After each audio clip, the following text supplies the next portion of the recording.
Hello everybody and welcome back to another video. Before we get started, please make sure to go check out part 1 of this little mini-series, which was Joe Biden's path to victory. The link to that video is going to pop up in the top right of your screen right now, so I'll give you a few seconds to click on that before I get started. Okay, now that you're hopefully all caught up, let's identify and analyze the 3 most important states Donald Trump absolutely must win to reach 270 electoral votes and be reelected to another 4 years in office. These are 3 states that his campaign should spend a significant chunk of resources and time on before November 3rd.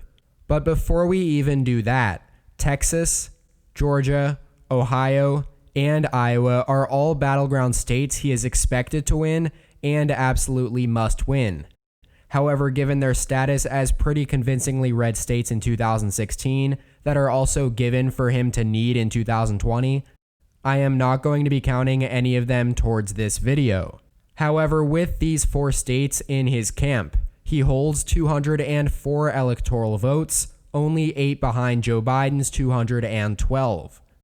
Now we can start with the first state that Trump absolutely cannot lose in his path to 270, and that is Florida.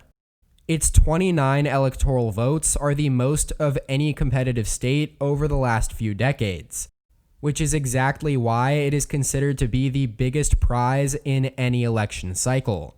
For reference, George H.W. Bush was the last candidate to win Florida by more than 5.5 points, and that was all the way back in 1988. And looking back at the 2016 election, Trump defeated Clinton by 1.2 points, and that came after Hillary spent the majority of her resources trying to lock down the state in the final weeks before the election. However, polls were showing a trend towards Trump over that time though, and so it wasn't shocking whatsoever that he managed to pull off the victory. Saying that, it would be irrelevant if it weren't for the same kind of trend occurring right now. Joe Biden's lead on RCP is down to just 1 point, well within the margin of error, and Trump has also taken a lead in betting odds in Florida, which is further indication that he is becoming likelier and likelier to win in not just the eyes of pundits, but the public as well. After all, the state does tend to vote for incumbents more often, and the large Latino vote in Florida has trended significantly towards the president since 2016. Ultimately, Trump needs Florida a whole lot more as well, hence why I did not include it in Biden's path to victory 2 days ago.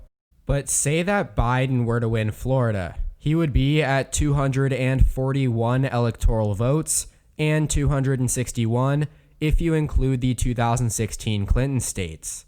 So all that would be left for Biden to do is win one of the 5 states left in gray. So if anything, that would suggest that President Trump needs to win it more than any other argument made so far. And the final thing we can do is take a look at the early voting numbers from Florida, where there are a lot of promising signs for Republicans. While yes, the Democrats may lead by 19% so far, the margin is definitely starting to shrink.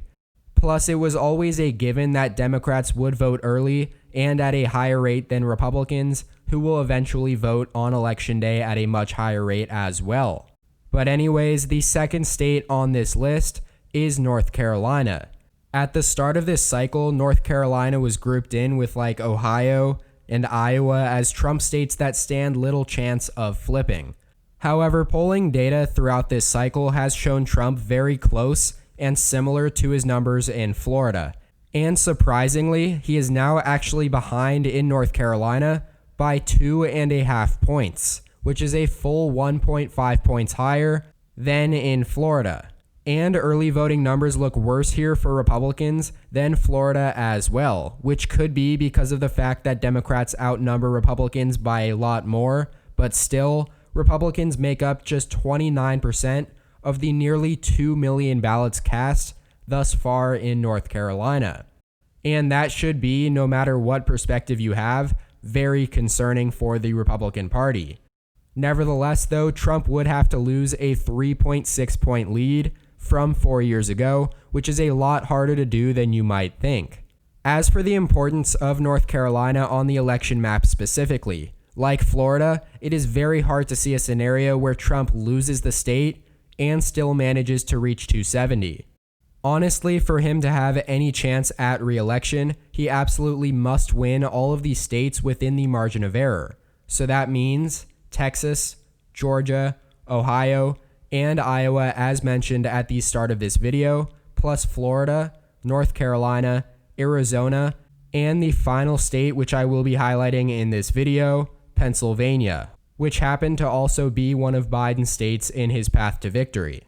But out of the 4 2016 Trump states remaining, Pennsylvania is a lot less losable than Arizona, Wisconsin, or Michigan, partially based on polling and partially based on the electoral weight it holds. Currently, according to RCP, Joe Biden leads by 3.7 points, which is confusing in a lot of ways because that is exactly half of his lead on 538, which is 6.4 points.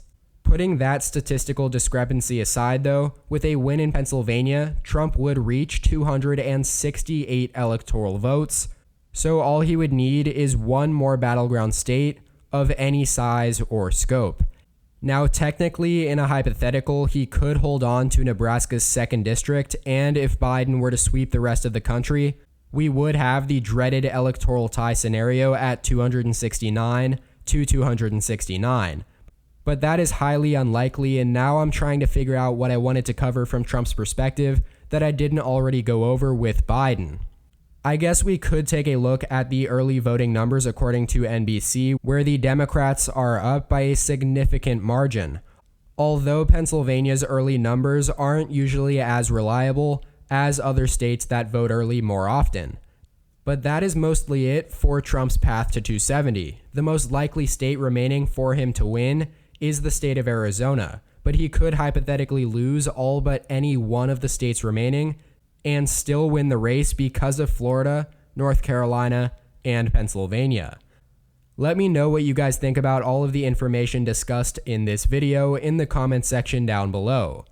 Do you agree or disagree that these 3 states are most important for the president to win another 4 years in office? If you disagree, please let me know what states you would replace. I hope you all enjoyed the video though and found it informative. If you did, make sure to like it down below and subscribe to the channel if you haven't already. Also, check out more content on your screen here. Thanks so much for watching, and as always, tune in next time. EP out.